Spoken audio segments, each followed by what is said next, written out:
আসসালামু আলাইকুম। আমাদের এখানে টয়োটা রাশ, ইয়াস, হোন্ডা, নিশান, মিৎসুবিশি সকল ধরনের গাড়ির রিমোট চাবি পাবেন।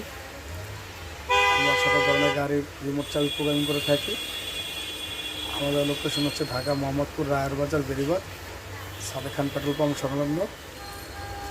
আমাদের মোবাইল নাম্বার হচ্ছে 0192097953 আমরা ঢাকার ভিতরে এবং ঢাকার বাইরেও হোম সার্ভিস দিয়ে থাকি।